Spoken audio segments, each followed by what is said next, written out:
Hi, Pastor Wendell here. Cameron, you have presented us with a good challenge here today for us Protestant apologists, but I think I have a good answer for you.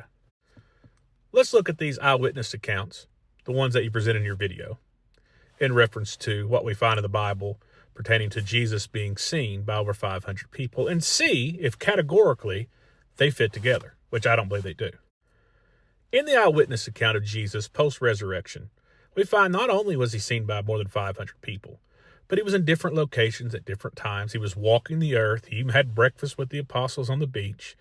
He was very much in the flesh, maneuvering around like other people do. But notice here, these events where many people claim to have witnessed a miraculous event take place, these are nothing of that sort. These are some sort of apparitions all in the sky. Have you noticed that theme, all in the sky? Well, the sky can do funny things, and we know this through natural phenomena, right? In fact, one of the toughest objections to what happened at Fatima in 1917 is that science has shown that if humans stare at the sun long enough, it will appear that the sun will begin to dance and move. Also, if you stare at the sun long enough, you will have your retina bleached, which will create discoloration. These are the two signs that people witnessed that day and reported. Furthermore, we see in the 1940s in Germany, another event took place where people were looking into the sky and reported seeing similar observations. Now, what's unique about what happened in 1940 Germany and 1917 Fatima is the people went there expecting to see a miracle. So they had this anticipation that a miracle was going to occur. So when they started staring at the sun, what they noticed was the sun began to move, it began to do funny things, and this discoloration took place. Again, all explainable by natural phenomenon.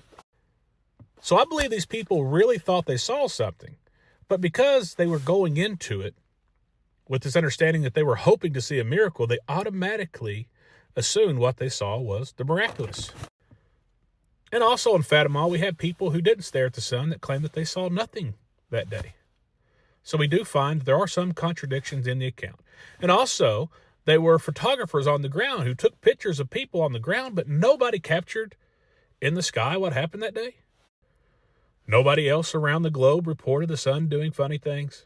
I think we have a case here in Fatima that is very explainable through natural phenomenon. On to your other briefer clips about seeing other signs in the sky. Again, they're always in the sky. Have you noticed that? It's not somebody like Mary walking around on the earth like Jesus did. It's just this miraculous apparitions in the sky. We also see people who believe that they find ghosts floating around and they record these images. We also find that they are Islamic people who believe that they've seen these mass miracles happen in different times in different places, like Muhammad splitting the moon, etc.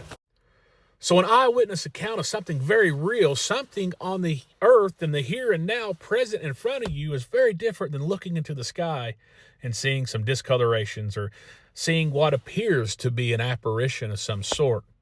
I hope this helps, because what I want you to understand here is categorically we can separate these events, and we can see that the ones in the sky we should hold with more skepticism than the accounts of the risen Savior actually walking among the people.